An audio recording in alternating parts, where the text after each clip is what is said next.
इतिहास में ना कुछ जगह सिर्फ शहर नहीं होती, बल्कि वो कहानियों का एक केंद्र बन जाती हैं।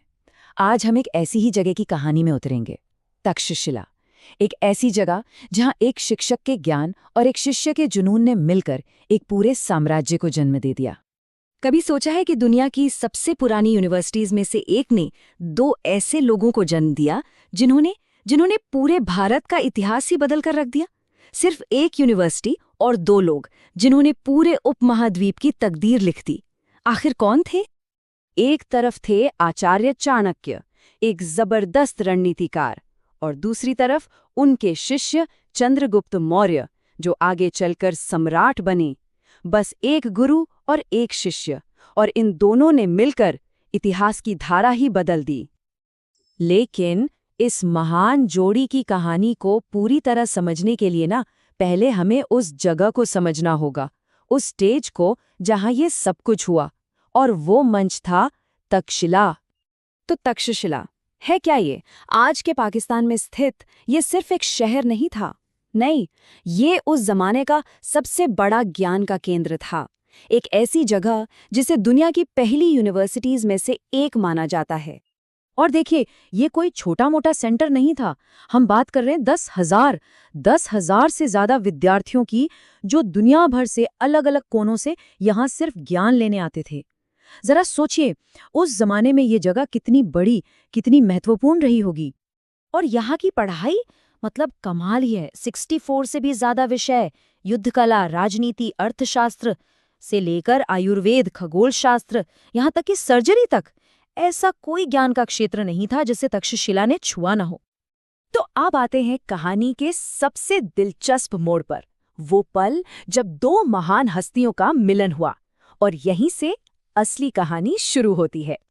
ज्ञान के इसी महासागर में तक्षशिला में दो धाराएं आकर मिली।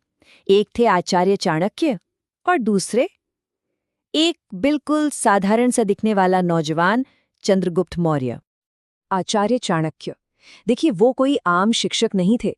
वो तो राजनीति और अर्थशास्त्र के, जिसे कहते हैं ना, प्रकांड विद्वान वो थे। उनकी बुद्धि, उनका ज्ञान, इसका डंका दूर दूर तक बजता था। और उन्हीं की पारखी नजरों ने भीड़ में एक हीरे को पहचान लिया। एक ऐसा लड़का जो बाहर से तो साधारण था, पर अंदर से असाधारण। चंद्रगुप्त। चाणक्य ने देखते ही समझ लिया कि यही वो चिंगारी है जो कल एक बड़ी आग बनेगी। तो बस, एक काबिल गुरु को एक काबिल शिष्य मिल चुका था। अब बारी थी इस हीरे को तराशने की और उसे भविष्य का शासक बनाने की। और चाणक्य की ट्रेनिंग वो सिर्फ किताबों तक सीमित नहीं थी। नहीं, उन्होंने चंद्रगुप्त को युद्ध कला, नेतृत्व, कूटनीति, इन सब में तो माहिर बनाया ही, लेकिन सबसे बड़ा सबक था राष्ट्र निर्माण का। ये सिर्फ एक योद्धा बनाने की ट्रेनिंग नहीं थी, ये एक सम्राट को गढ़ने की प्रक्रिया थी। और सबसे जरूरी बात पता है क्या है? चाणक्य ने सिर्फ चंद्रगुप्त के शरीर को, उसकी शारीरिक शक्ति को ही नहीं बनाया, उन्होंने उसकी सोच को, उसके दिमाग को, उसके चरित्र को, हर चीज को गढ़ा था। लेकिन सवाल ये उठता है कि इतनी जबरदस्त तैयारी आखिर हो क्यों रही थी? इसका एक ही जवाब था, और वो था उस समय का क्रूर और अत्याचारी शासन।